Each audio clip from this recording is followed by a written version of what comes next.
Every episode, a new voice, a new vision. Welcome to Nazariya the Vision. Welcome back to the new episode of Nazariya the vision. Bihar में election होने वाला है, चुनाव के संभावनाएं हैं, उस पर हमारे साथ हैं खिलेन प्रताप सिंह साहब। तो आपका स्वागत है। नोटिफिकेशन साइलेंस किसी चुनाव स्ट्रेटजी का हिस्सा है या प्रोसेस ड्राइवन डिले? इसमें बहुत स्पेकुलेट करने की जरूरत नहीं है। वोटर अवेयरनेस कैंपेन शुरू हो चुका है। ये एक जनरल किस्म की बात है। ये स्पेशल इंटेंसिव रिवीजन है क्या? आधार कार्ड एक ऐसा कार्ड है जिसको आप हर जगह मान्य किए हुए। गिद्ध दृष्टि हमारे लोकतंत्र पर आरएसएस की भी नहीं, देशी विदेशी कारपोरेट्स की भी है। ये प्री नोटिफिकेशन लॉ का मॉडल कोड ऑफ कंडक्ट का पार्शियल इम्प्लीमेंटेशन क्या जरूरी है?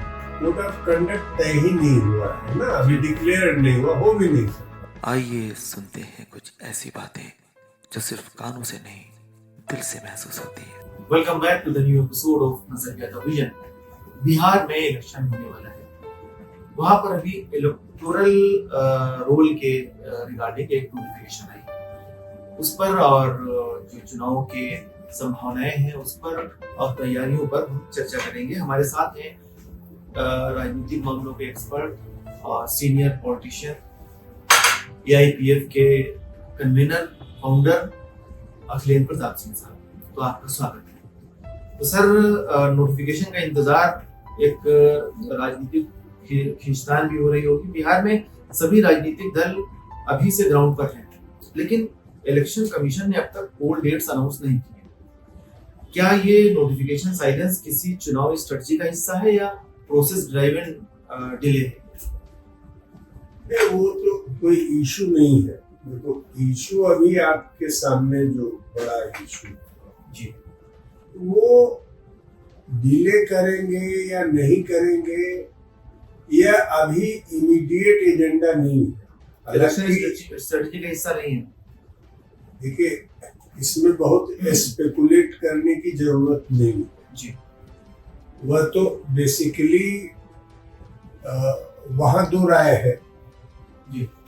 कि अभी जो इन्होंने इलेक्टोरल वोटर्स की लिस्ट में एक रिवीजन की बात की है, तो ये 1 महीने में नहीं हो पाएगी और इनकी पूरी मंशा है कि चुनाव को पोस्टपोन कर दे, क्योंकि अभी इंडिया की हालत वहाँ अच्छी नहीं है। ये एक विचार है लोगों का। मैं कह रहा हूँ, हाँ जी, मैं कह रहा हूँ कि ये एक विचार है जी। इस पर मैं अभी फिलहाल कोई स्पेकुलेशन नहीं करना चाहता। तो इस पर जो आप जिसकी बात आपने की, वोटर अवेयरनेस कैंपेन शुरू हो चुका है, लेकिन क्या आपके हिसाब से ये जागरूकता वोट बनवाने तक सीमित है या लोगों के वोटिंग राइट्स और एक्सपेक्टेशन तक पहुंच रही है? देखिए, कोई कैंपेन इलेक्शन कमीशन चला रहा है ताकि लोग इलेक्टोरल राइट्स के बारे में सचेत हो जाए जी। ये भी एक जनरल किस्म की बात है। हम कह रहे हैं कि जो इस समय इशू है, जिस पर चर्चा है नेशनल लेवल पर भी और बिहार के लेवल इलेक्टोरल रोल रिवीजन पर, वो स्पेशल इंटेंसिव रिवीजन बिहार में हो रहा है। ये स्पेशल इंटेंसिव रिवीजन है क्या? उन्होंने ये कहा है कि 25 जून से यह शुरू होगा और 26 जुलाई तक हर आदमी को अपना मैंने वोट रजिस्टर में नाम दर्ज करा दे। मैंने नए सिरे से वो कह रहे हैं। अब इलेक्टोरल जो लिस्ट है वो नए सिरे से बनेगी अभी 20 दिन में, 1 महीने के अंदर जी। लोग कह रहे हैं कि किस दुनिया में इलेक्शन कमीशन रहती है। बिहार जैसे राज्य में जहां अभी भी बहुत बड़े पैमाने पर लोग निरक्षर भी है, बहुत सारे लोग बाहर काम करते हैं जी, उनको आपने ये कह दिया कि साहब 1 महीने के अंदर आप ये सर्टिफिकेशन आपको करना है, आपको भर के देना है और तब एक वैलिड वोटर के बतौर आपकी आई कार्ड बने। अब इसमें पहली बात तो यह है कि इलेक्शन कमीशन ने इतने बड़े अगर चेंज करने थे, आप अगर वोटर लिस्ट नए सिरे से बना के और पहले को आप करना है तो ज्यादा से ज्यादा नवंबर या मैक्सिमम दिसंबर तक अभी अपेक्षित है कि चुनाव बिहार में हो जाएगा, अक्टूबर to दिसंबर। और आज आपने 25 जून को फरमान जारी किया और 26 जुलाई तक आप कह रहे हैं इस फॉर्म को आपको भरना है। अब मैं कह रहा हूं कि आप खुद समझ सकते हैं, ये इलेक्शन को जिस देश में अभी भी इलेक्शन में वोटिंग पैटर्न कभी कभी 50 से भी नीचे चला जाता है, जहां लोग अभी भी उतना इलेक्शन राइट्स के लिए बहुत सचेत नहीं है, वहां इसका मतलब है कि एक बड़ी आबादी को आप उनके जो वोट देने का अधिकार है उससे आप वंचित करते हैं। माइग्रेंट मजदूर हैं, बहुत नहीं, वहीं के लोग भी जी। अब इनका अगर देखिए इतने आपके पास पेपर्स होने चाहिए, इनमें कोई पेपर आपके पास हो तो हो जाएगा, वो 15 या 16 लिस्ट बनाए। लेकिन उसमें जो सबसे बड़ी बात है कि भाई आधार कार्ड नया रजिस्ट्रेशन भी हो जाएगा, जिसका वोटर कार्ड नहीं है वो भी अगर 15 चीजों में वो नया रजिस्ट्रेशन ही इनका रजिस्ट्रेशन है जी। रजिस्ट्रेशन मैं ये कह रहा हूँ कि भाई आधार कार्ड एक ऐसा कार्ड है जिसको आप हर जगह मान्य किए हुए हैं। आधार कार्ड यहाँ तक कि बैंक अकाउंट में भी आधार कार्ड, रजिस्ट्री में आधार कार्ड, इनकम टैक्स में आधार कार्ड। तो इससे ज्यादा सीक्रेट क्या है इलेक्शन कमीशन में, क्या वोटर लिस्ट में आधार कार्ड को आधार नहीं बहुत यूनिक होता है आधार कार्ड, तो ये तो लिंक तो हो जाना चाहिए। बेसिकली मैं इसी पर किसी बगैर डिबेट में गए हुए मैं स्पेकुलेशन का आपको एक छोटा सा समय ले रहा हूं ये बताने का कि हमारे देश में जब हम लोगों ने नेशन बिल्डिंग में संविधान को केंद्र में लाया, एक तो हमारी प्री रिपब्लिक पोजीशन थी और एक पोस्ट रिपब्लिक पोजीशन 1950 के बाद। तो हमने कुछ चीजें तय की। प्री रिपब्लिक में हमारी डिफरेंट आइडेंटिटीज थी, डिफरेंट हमारे अपने इंटरेस्ट थे, डिफरेंट तरह की हमारी अपनी पॉलिटिकल बाउंड्रीज थी। आप जानते हैं कि हमारे देश में 560 से ज्यादा रियासतें थी, ब्रिटिश इंडिया भी था, सबको हमने एक सूत्र में बांधा संविधान के माध्यम से। राष्ट्रीय आजादी के आंदोलन में उसको एक जगह दी। पोस्ट इंडिपेंडेंट इंडिया में हमने कहा कि कोई भी इंडियन वो सिटीजन है हमारे देश में जो इस समय तक यहाँ 1947 के बाद आया है वो हमारा है। अब हम ये फंडामेंटल राइट दिए कि उसके कुछ फंडामेंटल राइट्स हैं और उसको इलेक्शन में चुनाव लड़ने, वोट देने, इलेक्ट होने का अधिकार है। ये हमारे देश में सार्वभौमिक नागरिक अधिकार था। अब यह जो हमारा सार्वभौमिक अधिकार था, इसको पूरा करने की जिम्मेदारी किसको करती थी? स्टेट फैसिलिटेट करता था। पहले देखिए लॉ में एस्टेब्लिश लॉ था, कॉलोनियल लॉ में भी अगर कोई आदमी ने क्राइम किया है तो ओनस उसका यह नहीं प्रमाणित करना है कि मैं क्रिमिनल नहीं हूं, राज्य को बताना था। ओनस राज्य के ऊपर था, वो व्यक्ति क्रिमिनल। हमारे देश में ये स्टेट की जिम्मेदारी थी कि लोगों का, आपको भी देखे होंगे, घर घर लोग जाते थे, बीएलओ लोग जाके या बहुत सारे ऐसे सर्वेयर्स जा करके लोगों का नाम पूछते थे, पता करते थे, उनको वोटर लिस्ट में नाम आ जाता था और जिनका वोटर लिस्ट में नाम किन्हीं कारणों से गड़बड़ हो जाता था तो फिर वो एक एप्लीकेशन देकर उसका रेक्टिफिकेशन होता था।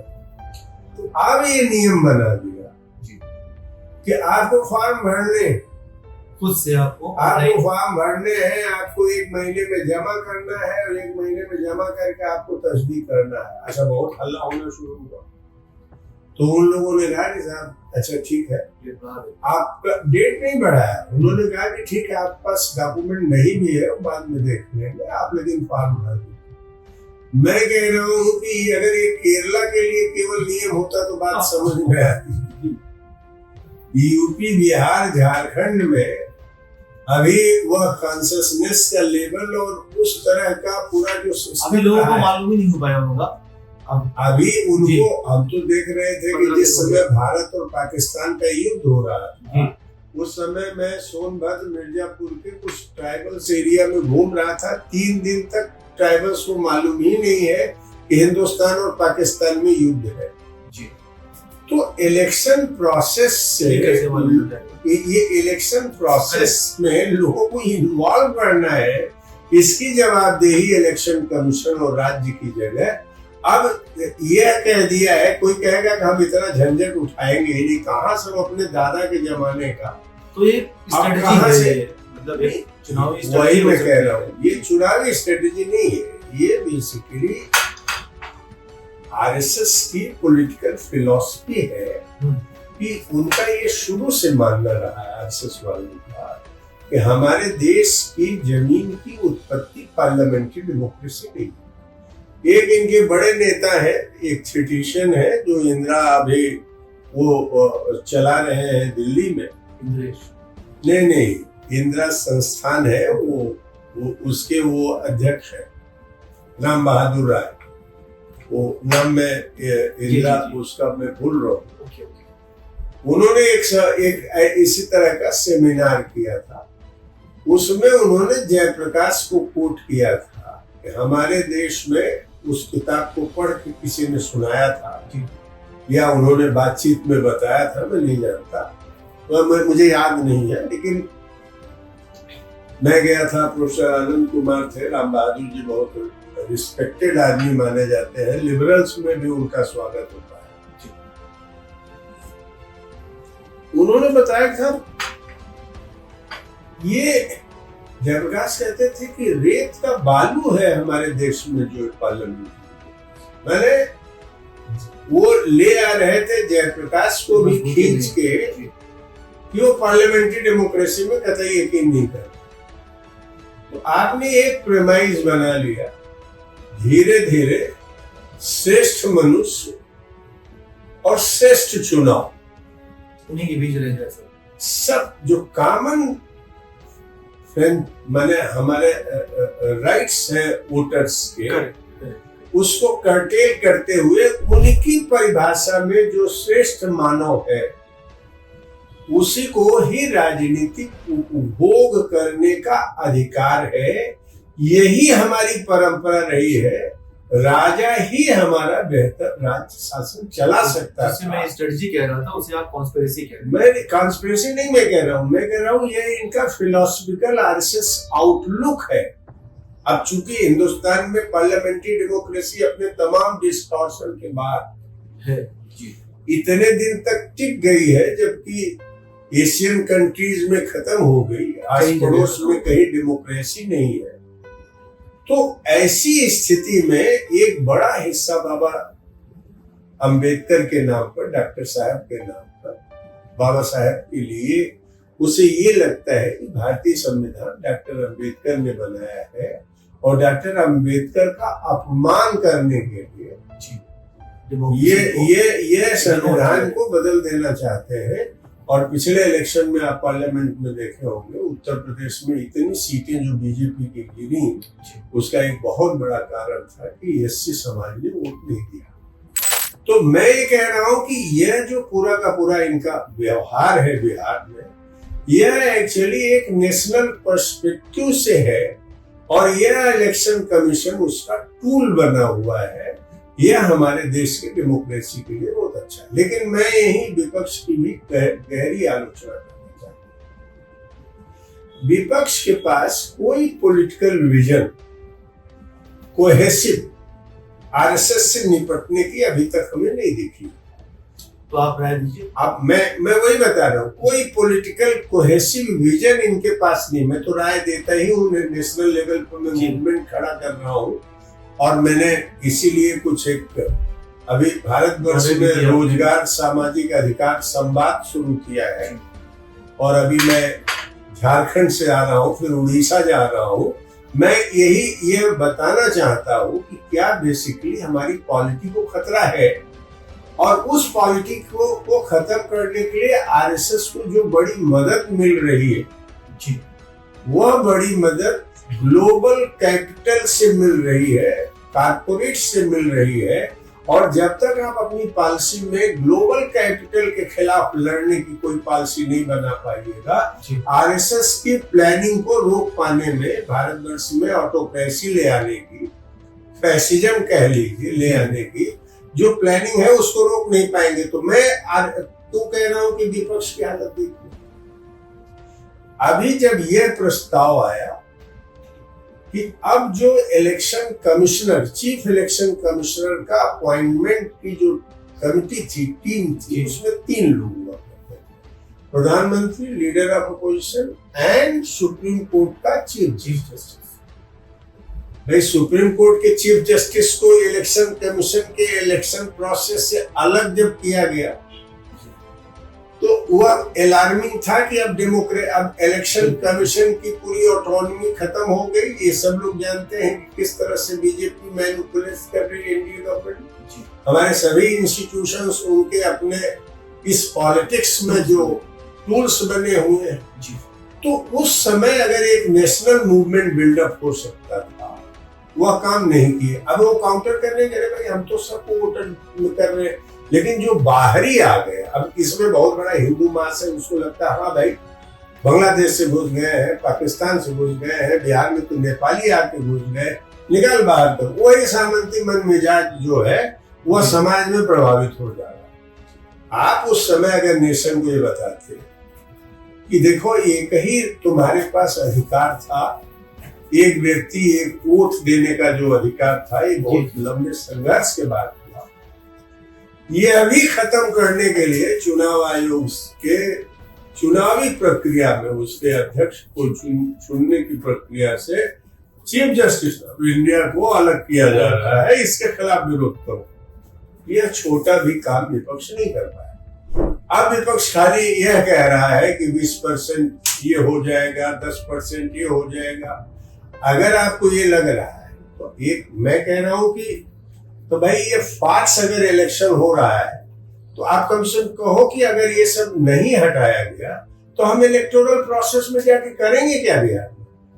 हम लोग अलग थलग रहेंगे। आप चुन लीजिए जिसको चुनना। हाँ, कुछ तो रास्ता है। हम कह रहे हैं कि आपको तो कुछ बात कहनी पड़ेगी ना। आप अभी कहते जा रहे हैं, उन्होंने कहा कि अच्छा हम कर ले। ये क्या है भाई? ये वो आपको यहाँ तक ये हालत हो गई है आपकी बात को डस्टबिन में डालते हुए।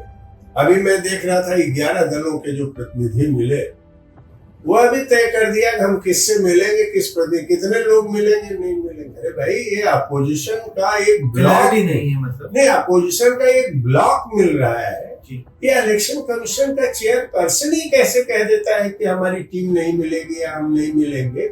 और वो लोग को सुझाव दे रहे थे तो हमको रिपोर्ट मिल रही थी कि मुस्कुरा रहे थे इलेक्शन कमीशन के चेयरपर्सन अपने लोगों को देखते। क्या हालत आपने बना दी। तो अब आप हिंदुस्तान में एक फर्जीवाड़ा चुनाव में करने के लिए मतदान में मतदाता सूची में बदलाव की बात कर रहे हैं और जनता को ये बता रहे हैं कि बाहरी जो घुसपैठिए हैं उनको हम वोट नहीं देने देंगे और जो भारतीय हैं उनको वोट के अधिकार से वंचित नहीं करेंगे। ये नारा के बतौर देखो कितना अच्छा लगता है। ये एक फॉल्स किस्म का राष्ट्रवाद का एक अनुभूति पैदा करता है। उससे जनता को शिक्षित करने की जरूरत है कि राष्ट्रवाद और लोकतंत्र दोनों एक दूसरे से जुड़े हुए हैं। अगर आप लोकतंत्र की रक्षा नहीं कर पाओगे तो जो हमारी राष्ट्रीय संप्रभुता है उसको भी नहीं बचा पाएंगे, क्योंकि गिद्ध दृष्टि हमारे लोकतंत्र पर आरएसएस की ही नहीं, देशी विदेशी कारपोरेट्स की भी है। इस पर भी चोट करने की जरूरत है, उनके गठजोड़ पर भी चोट करनी है। तो सर हम लोग बिहार में वापस आते हैं कि मॉडल कोड ऑफ कंडक्ट के शैडो फेस पर सवाल है कि तिथि तो अभी तक नहीं आई है, लेकिन दल रैलीज कर रहे हैं, स्लोगन चला रहे हैं बहुत सारे कि ये प्री नोटिफिकेशन दौर का मॉडल कोड ऑफ कंडक्ट का पार्शियल इम्प्लीमेंटेशन क्या जरूरी है? नहीं, ये तो देखिए अभी कोई कोड ऑफ कंडक्ट तय ही नहीं हुआ है ना, अभी डिक्लेयर नहीं हुआ, हो भी नहीं सकता। तो तिथि की देरी से गेम प्लान पर कोई फर्क पड़ रहा है? नहीं, वो तो देखिए ऐलान करने पे देरी जो रही। अब वो क्या करेंगे नहीं करेंगे, हम कह रहे हैं कि ये जो रैली अपोजिशन या मीटिंग्स जो चल रही है सरकार की, ये रूटीन पॉलिटिकल प्रैक्टिस है, वो बिहार में भी चल जी, उसमें बहुत कुछ ऐसी। अच्छा, वोटर्स की सोच और मुद्दों पर ये जो पर या माहौल पर नोटिफिकेशन से पहले वोटर्स का फोकस क्या होता है? मुद्दे और गठबंधन या सिर्फ हवा? आप वोटर्स साइक को इस प्री पोल साइलेंस में कैसे देखते हैं? अभी तक जो मुझे बिहार में सुनाई दे रहा आपने है, दौरे भी किए? हाँ, मुझे बिहार से जो खबरें आ रही हैं जी, तो वोटर्स इस बात से चिंतित है कि ये जो इन्होंने नोटिफिकेशन किया है रिवीजन करने का जी, इसका कोई लॉजिक उसको नहीं समझ रहा है और ये एनडीए के खिलाफ जा रहा है। अभी तक का तो यही रिपोर्ट है। ये इसलिए इनके इलेक्शन कमीशन को पीछे हट करके कुछ कंसेशंस देने पड़े। तो आखिर में ये कि लोकतंत्र में इस नोटिफिकेशन का स्थान क्या समझते हैं? नहीं, हम ये कह रहे हैं कि आपको इलेक्टोरल लिस्ट बनाने के लिए यह प्रोसेस लेना चाहिए 1 साल पहले, लेकिन आपको एक प्रॉपर टाइम देना चाहिए हमारे जैसे देश में। और दूसरी बात यह है कि कौन वोटर है, ये उसको अगर आप प्रमाणित करने के लिए दे रहे हैं तो वही बात है कि आप अपनी नागरिकता प्रमाणित कीजिए कि आप भारतीय है कि नहीं। आधार से जोड़ दीजिए आपने। अच्छा, नहीं, मैं कह रहा हूँ कि आप भारतीय है कि नहीं है। यही जो कानून था ना, नागरिकता अधिकार आंदोलन जो चला जी, तो आप पूरी जिम्मेदारी जनता के ऊपर छोड़ दे रहे हो कि मैं वोटर हूँ इसलिए ये मेरे कागज है। सरकार को स्वीकार कर लेना चाहिए। बहुत सारे इलेक्शंस हुए हैं, उनका नोटिफिकेशन हुआ है, इलेक्टोरल लिस्ट बनी है, वो अनावश्यक रूप से जनता के ऊपर न छोड़े, वो वेरीफाई करे, उसके आधार पर वोटर कार्ड बनाए और नए सिरे से ये वोटर लिस्ट बनाए। अगर समय होता तो बनाते, अदरवाइज अभी तो कुछ दिन पहले ही आपका पार्लियामेंट का इलेक्शन हुआ है, उसी आधार पर इनको वोट करा देना चाहिए। तो मतलब ये फॉर्मेलिटी नहीं लग रही है आपको? ये मतलब एक संविधान का प्रकाश पत्र टाइप का लग रहा है? संविधान का नहीं, ये बेसिकली उनके पूरे पॉलिटिकल फिलोसफिकल स्ट्रेटेजी की बात है कि श्रेष्ठ व्यक्ति को ही शासन करना चाहिए। तो और श्रेष्ठ व्यक्ति उनकी अवधारणा में क्या है वो आरएसएस के बारे में आप जानते हैं। तो बिहार के लोगों के लिए क्या आपका आखिर में? नहीं, मेरा तो ये कहना है कि आप इलेक्शन प्रोसेस में जा रहे हैं, लेकिन अगर आपको इलेक्टोरल लिस्ट से बड़े पैमाने पर बाहर किया जाता है तो मैं विपक्ष से कहूंगा कि एक सामूहिक इस पर चिंतन करें कि इलेक्टोरल प्रोसेस में वो कितना हिस्सेदारी करेगा, करना भी चाहिए कि नहीं करना चाहिए। बहुत बहुत शुक्रिया आपका वक्त देने का। और हम लोगों ने बात की कि तिथियां अभी बाकी हैं, लेकिन सियासत के रंगमंच पर खेल शुरू हो चुका है। वोटर सभी खामोश है और सियासत किस करवट बैठता है अभी कुछ कहा नहीं जा सकता। तो बिहार के इलेक्शन के वोटर्स लिस्ट में नोटिफिकेशन पर हम लोगों ने चर्चा की। आज अगले एपिसोड में हम किसी और विषय पर बात करेंगे। तब तक के लिए धन्यवाद आपका वक्त देने के लिए शुक्रिया। फिर मिलेंगे एक नए मेहमान के साथ, एक नए नजरिए के साथ। तब तक ख्याल रखिए।